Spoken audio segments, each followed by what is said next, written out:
muyimenye yimene Kimenyi Yves amaze gutangaza ko ari tayarinze from football. Kimenyi Yves ubwo ku munsi w'ejo bandagije Imana bakora akadocumentary kajyanye na kariyeri ya Kimenyi Yves ashimiye rwose. I would like to take this moment to officially announce my retirement from professional football. ndagira ngo mfate uyu mwanya mbamenyeshe ko nsezeye ku mupira w'amaguru w'umwuga by'umwuga. My football journey began when I was still a child, driven by passion. Urugendo rwanjye rwatangiye nkiri umwana cyane, ntwawe no kubikunda, dreams and love for the game. nari mfite inzozi n'urukundo rudasanzwe rw'umupira w'amaguru. My professional career officially started in 2012. 2012 nibwo natangiye gukina nk'abigize umwuga.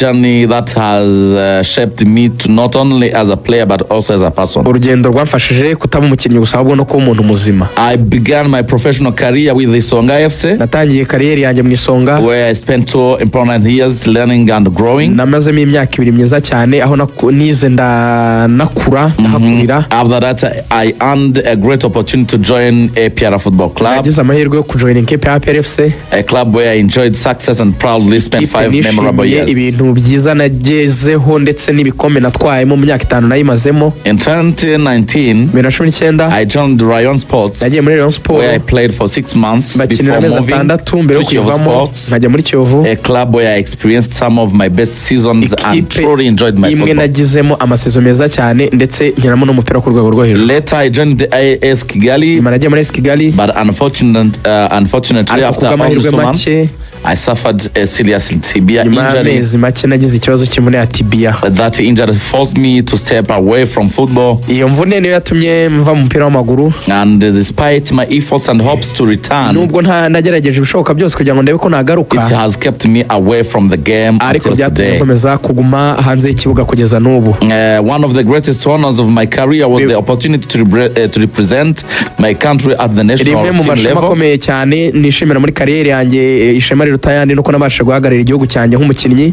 Wearing the national colors was a dream come true and a moment I will forever cherish. Imyambaro y'ikipe y'igihugu yanjye, idarapo ry'igihugu cyanjye mu yandi magambo, ngihagarariye nk'umukinnyi, byari bimwe mu nzozi zikomeye nari mfite kandi nabasha kuzigeraho. Although I'm returning from playing professional football, yego nubwo nsezeye ku gukina umupira w'amaguru, I'm not leaving football. Ntabwo mvuye mu mupira w'amaguru. The game has given me everything. Umupira wampaye byose. And I'm committed to continuing my journey by helping. Kandi nzakomeza kugumamo ngira ibyo mfasha, guiding and supporting others, ngira abo mfasha kuberekera ndetse no kubayobora, especially young players who dream of achieving what I once dreamed of. Bafite inzozi nk'izo twagize. I would like to sincerely thank all the clubs I played for. Ndagira ngo nshimire byimazeyo amakipe nakinnye, abo twakinanye, abatoza, medical staff, abaganga, fans and everyone who supported me through this journey. Your support meant everything to me. Kuba mwaramfashije bisobanuye byinshi cyangwa se byose kuri njye. Football will always be part of my life. This is not goodbye, it is simply a new chapter. tujya kuri probable ubwo twabanje se tukavira rimwe kuri APR. Reka none muri APR yo afande CDS yarayisuye ku munsi w'ejo, amafoto n'amashusho n'amavideo yaragaragaye, nabo bakoraga imyitozo ishyirongera arakonja cyane kurusha ahandi hantu hose, urebye wayango ni i Burayi. Ubwo abadahari kuri APR n'ubundi nta gihindutse, ni niyo mugabo kapiteni aracyarwaye malaria na Pierre nawe nahoze mbona bavuga ko yagize ikibazo ngo cy'urutugu, n'urutugu ngo yagize ibyo bita pectoral muscle injury. Atarebe niba ari urutugu, ndabona batubwira ko iyo mvune ye ariko yitwa, ariko baravuga ko agiye kumara amezi byibura nk'atatu adakina, amezi 3, ubwo hafi yagaruka haba ari mu kwezi kwa 5 muri May. Pectoral muscle injury. Harano byaciyeho mu maso gutyo, ni ku rutugu rwose, ni inyama iri ku rutugu ya Pierre, hafi ya clavicle gatoya munsi yaho. Icyo kibazo yagize. Ubwo novuga ngo Pierre ni udahari na Claude, abandi bose barahari. Si byose.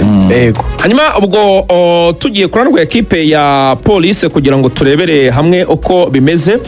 Ubwo twabyumvishe neza cyane ko umuzamu adahari, ubwo ni Patience si uruca abana se. Yego. Urumva umutima wa defense rero hagomba kuba harimo kapiteni Nsayimana Eric Zidane, we afite amakarita 2 y'umuhondo, numvisha abantu bari babigizeho n'ikibazo, we arahari. hakaza umuvandimwe wundi witwa Udahemuka. Jado Jean Dodier Udahemuka agomba kuba arimo. aje neza uyu mwana pe. Urumva birangiye yesheje Christian Burundi cyane yaramwicaje. Urumva afite meforme Christian afite meforme ariko ngo afitemo na kanoke. Ari doubtful kuri iyi match. Hanyuma hakazamo na Yakubu. Se batatu Isa Yakubu. Polisi isanzwe ikinisha. Uvuze Isa Yakubu uvuga Zidane na Chemesi. Yego. Noneho hakaza umuvandimwe witwa Kirongozi. Yego. Ku ruhande kana nk'aba wing back we na Udahemuka. Yego. Noneho hakaza Pichu. Ego kabisa yabimbwiye.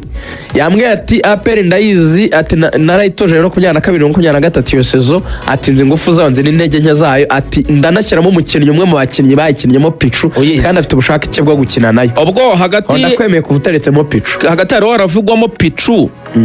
Gakwaya urumva na Katerega niho bariho bavuga ko bashobora gukina hagati. Gusa nabonye akunda gukinisha abataka babiri agashyiramo uyu munyanijeriya. Nibo bari abasigaye nyine. Okeri. Koriye na Elija. Nibyo rwose. Katerega. Katerega ari inyuma yabo. Kabari inyuma yabo. Hanyuma 11 ba APR. 11 ba APR ubwo nabasanzwe kuko twabonye abakinnyi badahari. Mu izamu n'ubundi barashyira Makizimana Adolphe niyo muzamu wa mbere ubu hari ugomba gufata rwose mu gihe PR adahari. Hanyuma ubwo kabiri ni Kagege Byiringiro Jean Gilbert mu gihe muri defense ari Clement ndetse na Yunusu. Kuri gatatu nta wundi uhari ni Bugingo Hakim. Hagati mu kibuga niho hari ihurizo kuko abakinnyi bose noneho barahari. Dawuda bambwiye ko nyuma y'amakosa yakoze uyu munsi umutoza ashaka kumushyira mu bakinnyi Dawuda Yusuf Saidu akwiye kujya mu kibuga. Baravuga ko gatandatu ari Sekiganda. Urumva imbere ye bakashyira Dawuda na Ruboneka. Oya Memere Dawo akajya pembeni. Memere Dawo ari hasi pe cyane. Memere Dawo ari mu bantu bankanza kiza ariko iyo umuntu akivunika ari igihe asubira hasi. Wenda ashobora kuzongera akagaruka. Ariko Memere ntago ari gukina umupira mwiza rwose muri iyi minsi. Abo batatu nanjye nibo na prefer. Umutoza urifuza gukoresha abawinga b'Abagande ari uburyo muri iyi minsi bari kumufasha cyane. Ubwo ndavuga Hakim Kiwanuka ndetse na Omedi. Rwose umuhungu wanjye subwo ngubwo Sheikh Jibril Watarakica. Watara niwe wataka.